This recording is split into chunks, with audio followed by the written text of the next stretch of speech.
Well, it's the Drunken Sportsman. Yeah. Welcome back, guys. So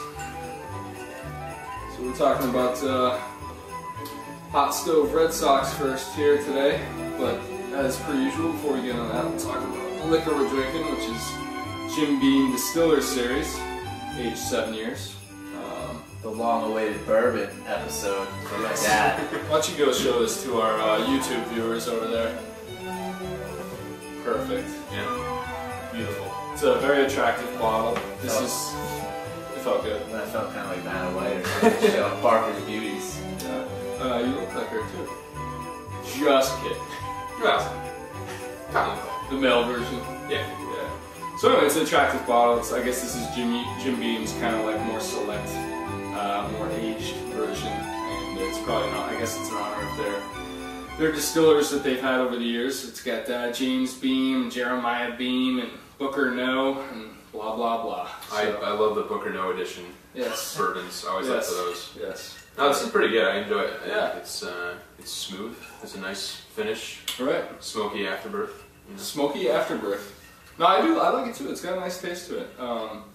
I put up an article on drunkensportsman.com, just an excerpt from the guy who wrote a review on his blog. So check that out if you'd like a more thorough review of the bourbon. But it's pretty good, and I recommend it. I gotta say, I'm feeling pretty good about this episode. I think this is gonna be a good festive Christmas episode. We have all the Christmas tree going on here, and in the Drunken Sportsman Studios decorated for the holidays. Exactly.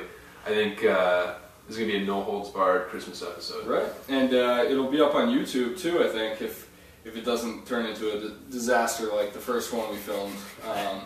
So where we look like we're like in our basement talking about like the local high school football team. Yeah, that was... Like Wayne's World? Yeah, exactly. Well, our stagehands weren't available that day. It was kind of a spontaneous thing, so... I think they were on strike or something. Yeah. I think they were. Well, for the people watching on YouTube, you can see we have Jason Varitek here with us, recently re-signed by the Red Sox. UMass football helmet as an ode to Drew and I's time at that great university. And we have Tom Brady, who is, in the front runner for NFL MVP probably, but we'll get into that later. Always good to have you on the show, Tom. Yeah, thanks for being here, Tommy. We'll get Danny Woodhead soon, but the life-size doll. You got some other dolls we could probably... Yeah.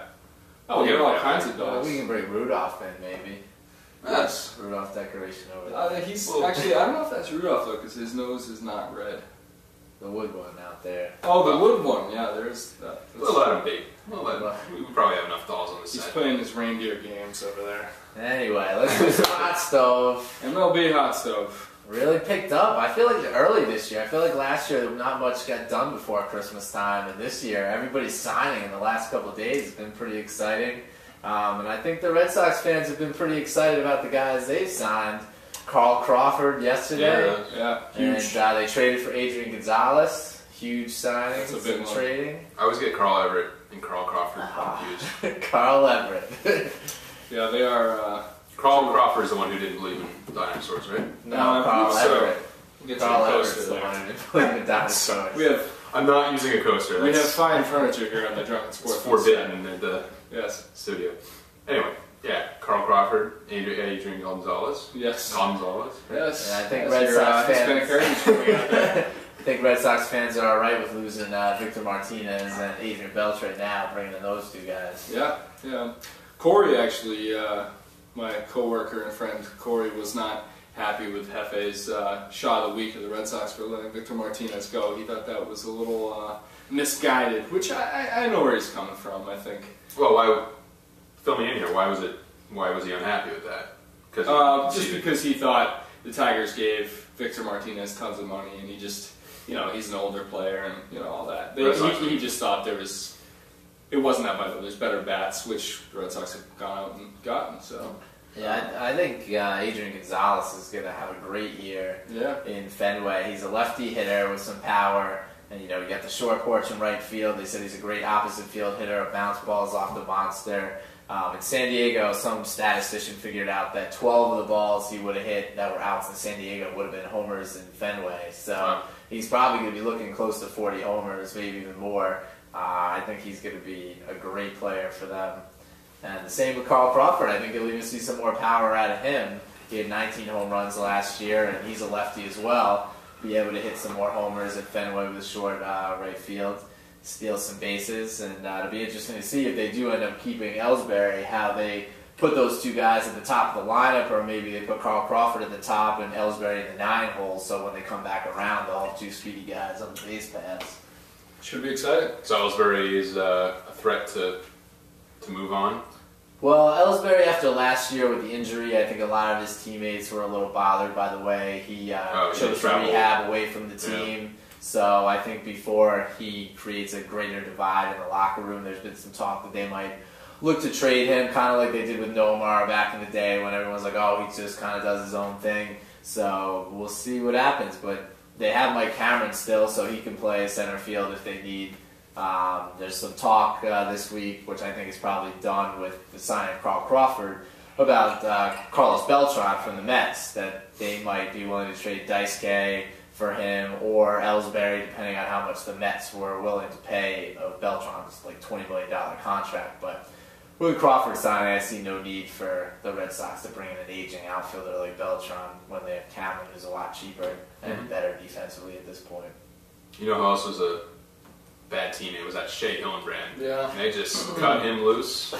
Yeah. That guy, I don't know. Silence. I'm nothing to say about Shea Hillenbrand. But yeah, I don't think anyone has anything to say about Shea Hillenbrand. I think, well, so Derek Jeter finally got his contract, right? And finally. He's upset about it. Yeah. It's like he's still no, he wasn't upset about the contract. He was upset about the Yankees going public.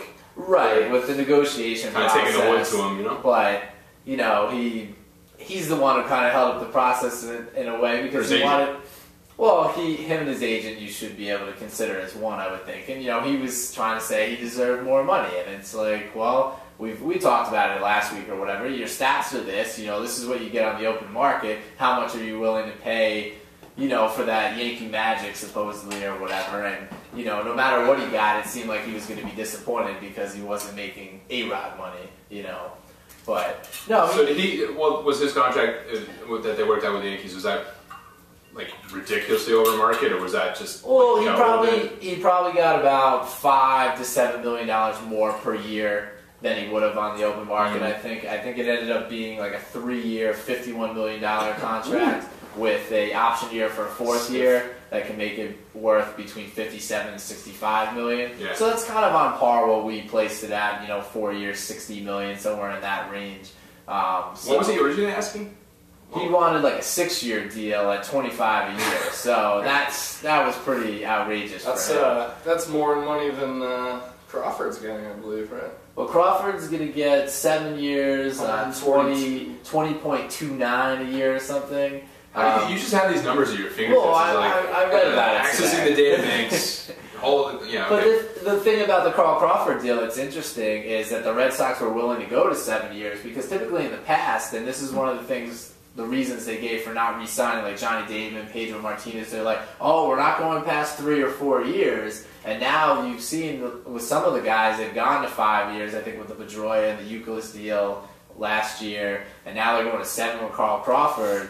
Yeah, I guess maybe they're realizing that guys aren't going to sign with them if they don't go for these years. How old is Carl Crawford? He is 29, I think, and Gonzalez is 28. So that was a test. So they're both in the prime of their career, where Victor Martinez, I believe, is a little over 30, maybe 31, and Beltre, was probably a little bit older as well. What's happening with Beltre?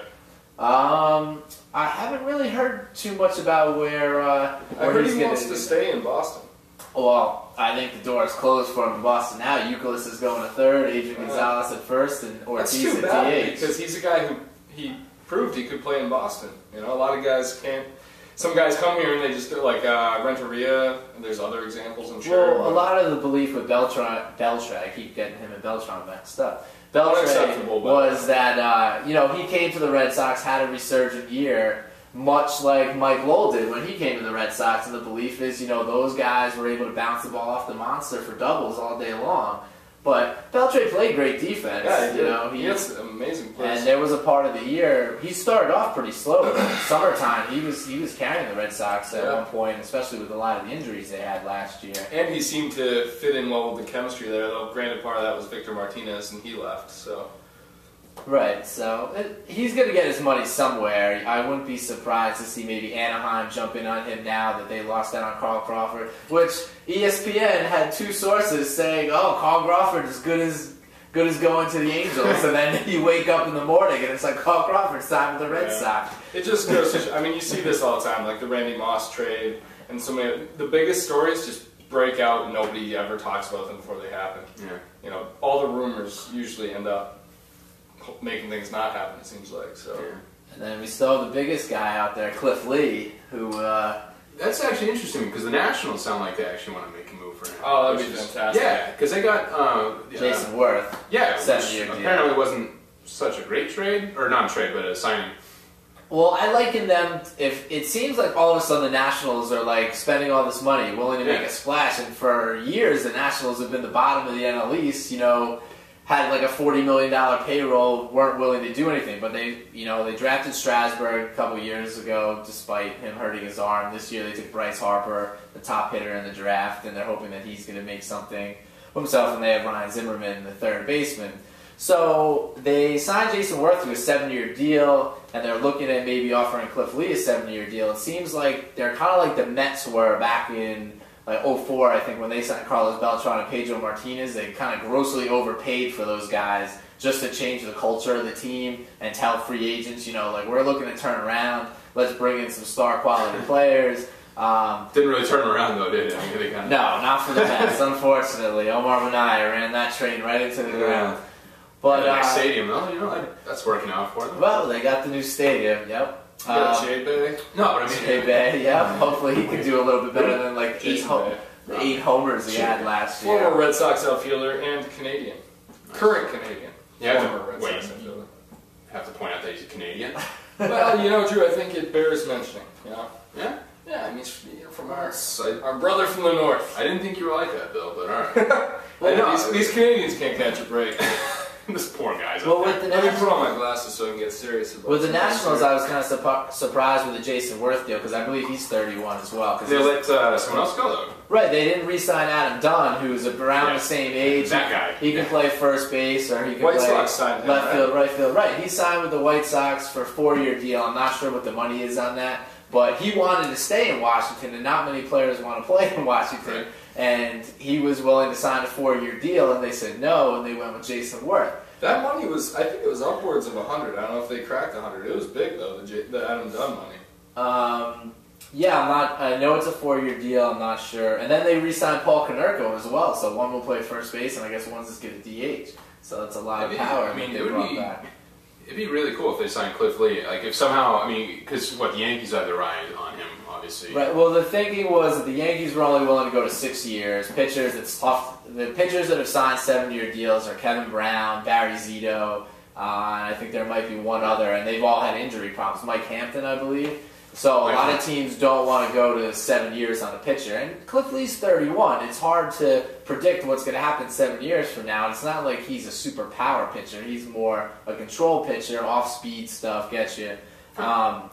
So the Yankees have been sticking to $6 million, about 23 point something a year. I think he's looking for 25 a year, which I've kind of always thought 6 years at 150 was what it was going to take to sign him. But then supposedly here the Nationals might be willing to go to a 7th year, so that's going to force the Yankees to go to a 7th year. And the Rangers are trying to keep him, but it doesn't seem like they're going to be able to stick a 7-year deal. I heard Nolan Ryan said today, like, at some point you got to just realize that the risk is too much for a pitcher of that age, and you can't go after him. Well, because the Nationals originally were owned by baseball, right? Well, when they moved from Montreal, Major League Baseball took over. There was a couple guys, Jeffrey Loria used to own them, sold them to Major League Baseball, bought the Marlins, and then I think Henry, didn't he come from the Marlins to buy the Red Sox? I feel like all these owners switched teams, basically. But my point is they have actual owners now, right? I mean, it's Stan Kasten. Yeah. Is it Stan Kasten? No, excuse me, not Kasten.